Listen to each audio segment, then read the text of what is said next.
So September, October, November is where we're going to begin, and at least for today's discussion. And you should know that the focus for the quarter is, the topic is faith.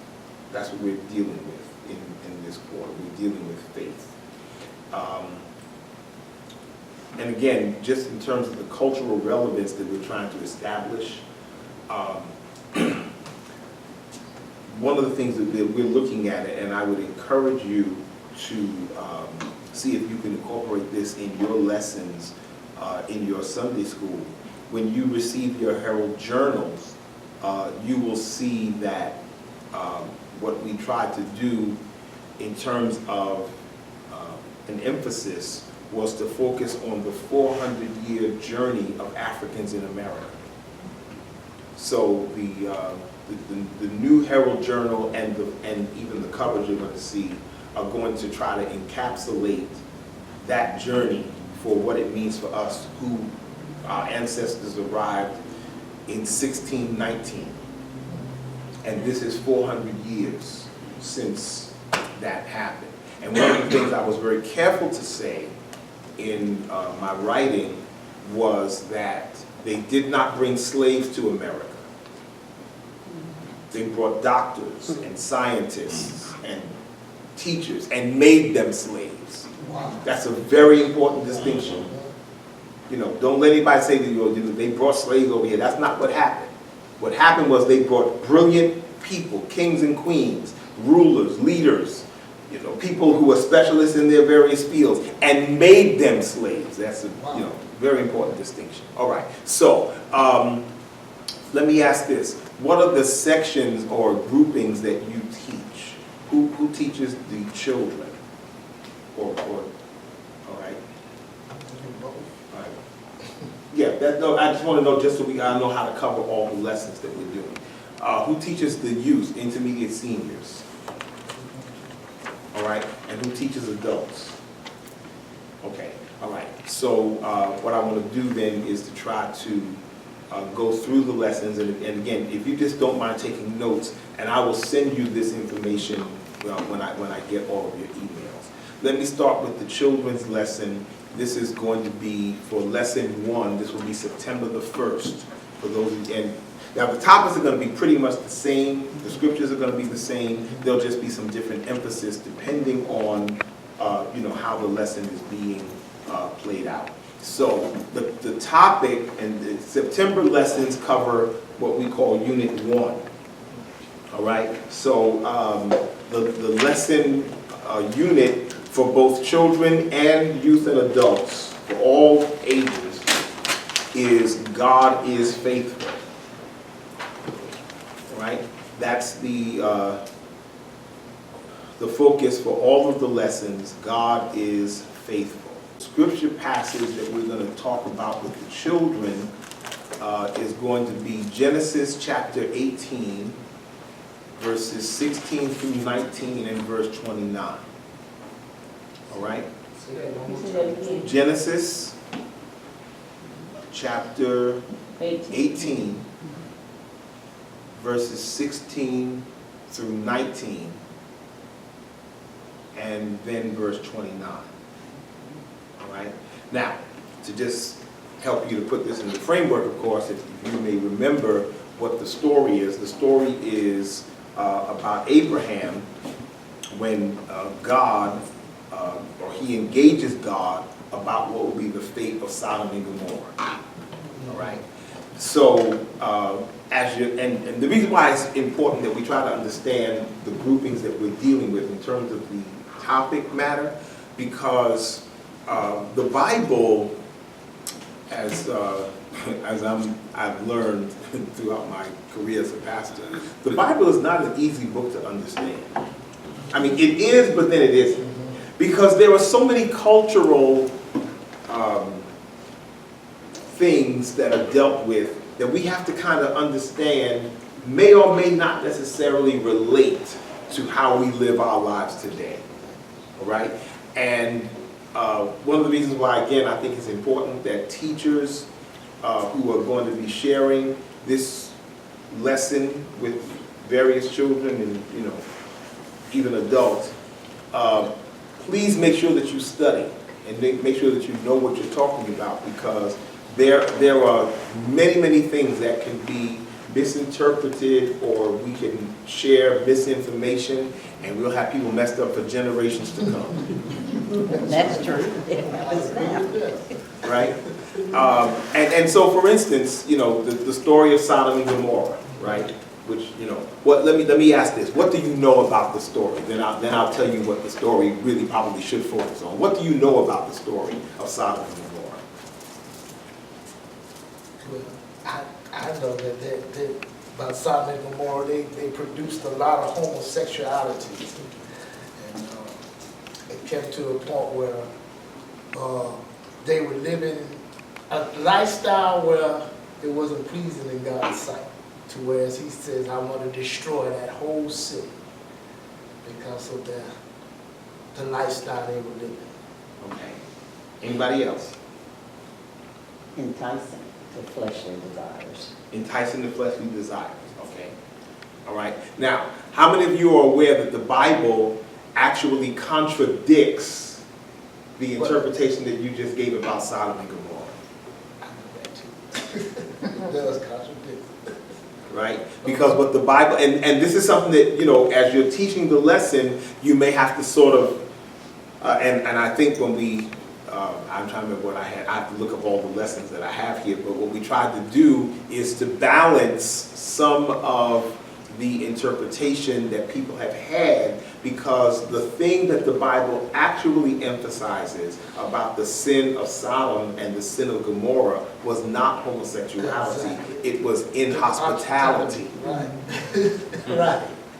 Now, the reason why that becomes important for our context, right? Because remember, we're teaching in this 21st century, 2019.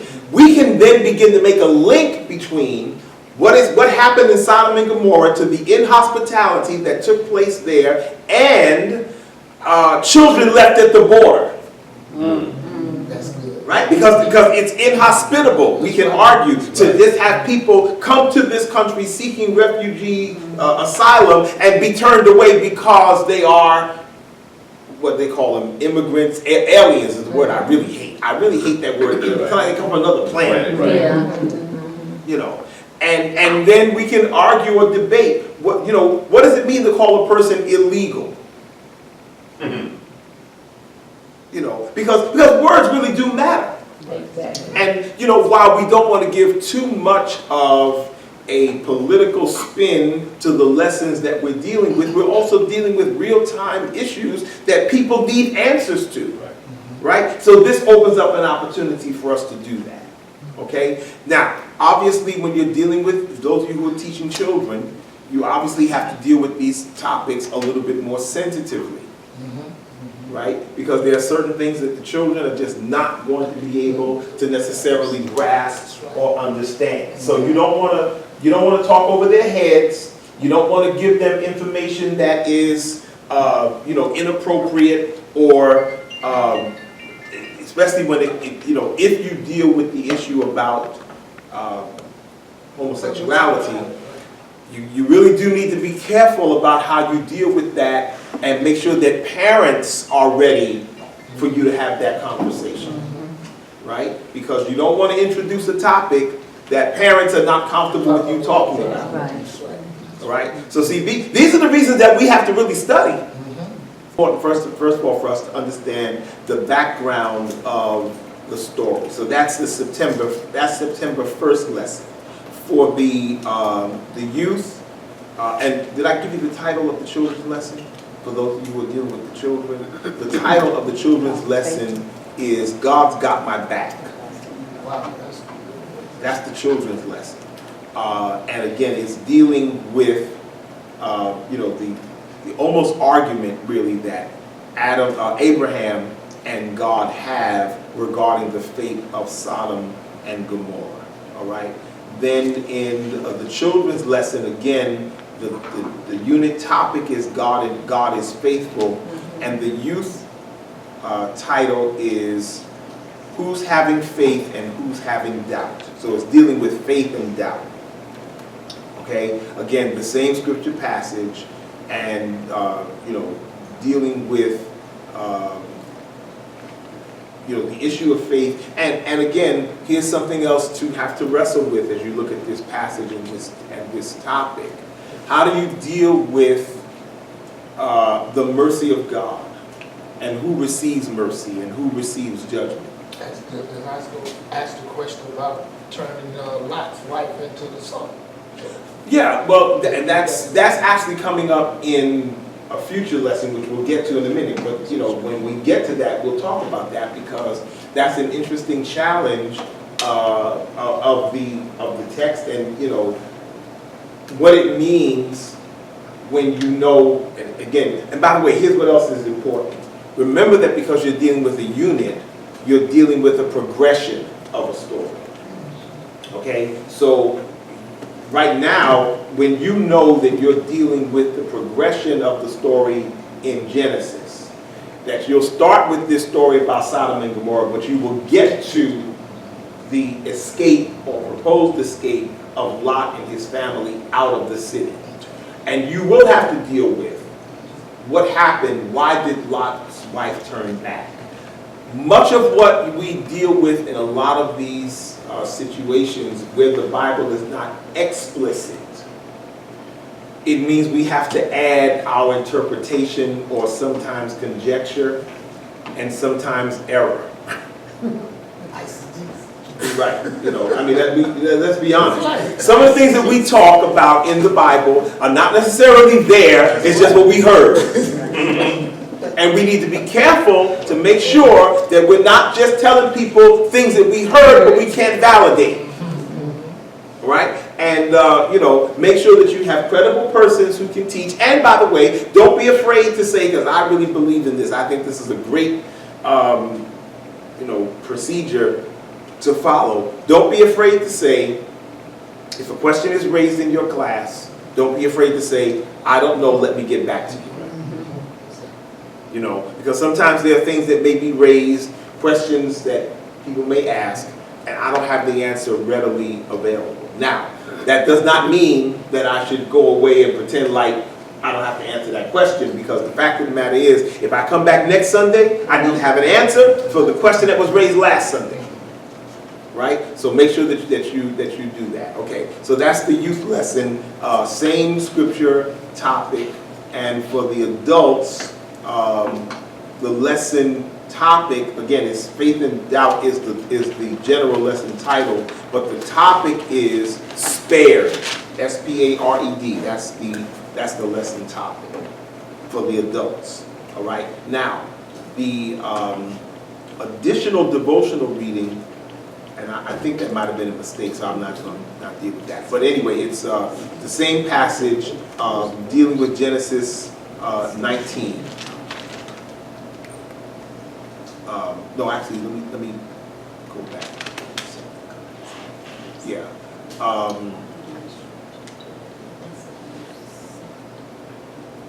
Yeah. The children deal with Genesis 18 and 19, and the adults and youth deal with more Genesis 19. All right, so that's when we get into the Sodom and Gomorrah lesson topics. All right, and when we try to write the lessons, we try to write with the concern of all of the topics that may potentially come up or be raised. All right, so you know, just you keep that in mind as well as when you're getting the lesson. Now, any questions so far about what we? I don't want to get too far ahead before we stop and see if there are any questions. Yes. Yes. The topic for the youth, was it, how do you show mercy? Did you say that? Who's having faith and who's having doubt? Yeah, but there's the general lesson title is Faith and Doubt, but the specific topic of this lesson number 1 is who's having faith and who's having doubt. Oh, I couldn't. Okay, and that's the lesson. That's for September 1st, which of course is the first in the series of the lessons that's coming up. Any other questions? Okay? All right, so then we'll go on to lesson 2, which is the September 8th lesson. For the children, the topic is request granted. Request granted. And the scripture passage is 1 Samuel chapter 1 to chapter 2, verse 10. This is dealing with Hannah, who wants a child, a son actually, and prays to God to provide for her a son.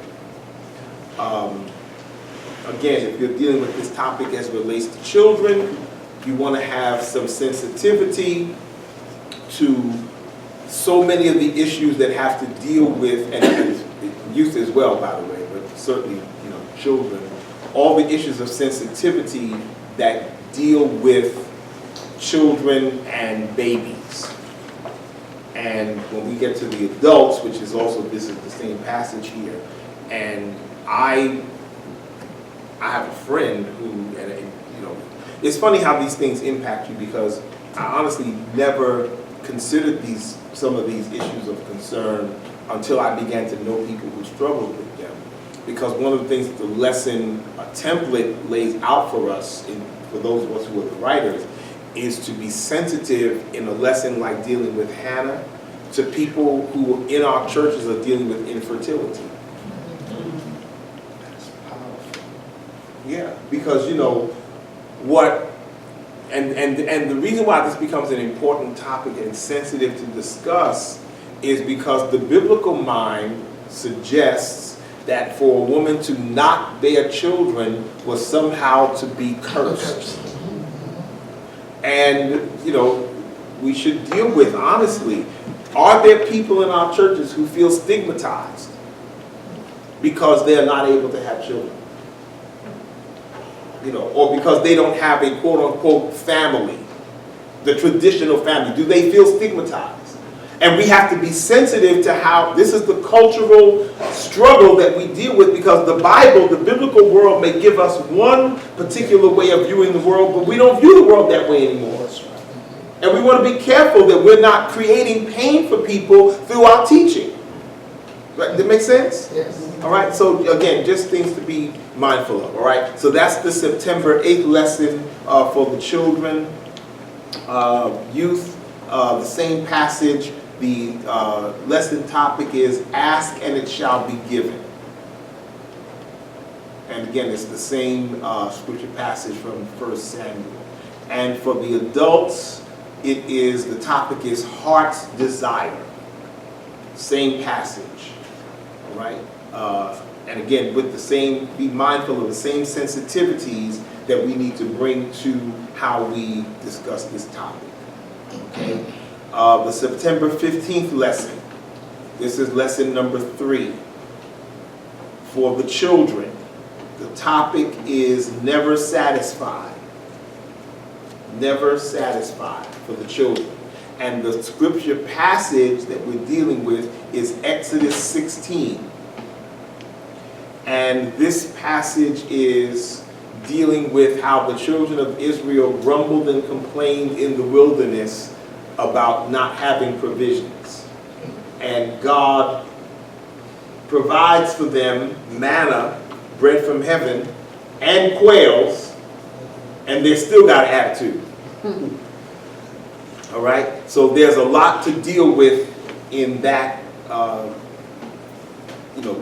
topic discussion. For example, since this will be the 3rd Sunday in September, and our children, we're dealing with the children's lesson now first, our children will have just returned to school for a couple of weeks. You may want to have a discussion with them about how important was it for you to get new school clothes. And when you got those new school clothes, because see, again, this is when I'm dating myself. Because when I was growing up, we had 3 categories of clothes. And you better not mess them up. If you want to get a real good whipping, you get caught playing in your school clothes or your church clothes. Right? And you know, what we would do is we would recycle the clothes, because the church clothes were the best.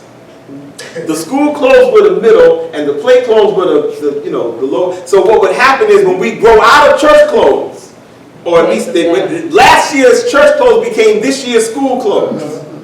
And then the play clothes was stuff we just didn't care about anymore. We run out, you know, get dirty, run in the street, whatever, because that was how we regarded the things that we had. Now, we should have a discussion with our children about how do you learn to appreciate what you have. Right. You know, because I talked about this on Sunday. Oscar Wilde was famous for saying, I loved his comment in one of his writings. He said, there are people who know the price of everything but the value of nothing. You know, so this may be a good opportunity to have that discussion with our children regarding being satisfied with things that we have in life. All right. The youth topic for September 15th is receiving food from an unexpected place. Again, same passage, same topic for discussion. And, you know, and let me go to the adult topic, and then I'll kind of incorporate some things together with that. The adult topic is, where's the food? Now, with both the youth and the adults, you may want to have a conversation about consumption.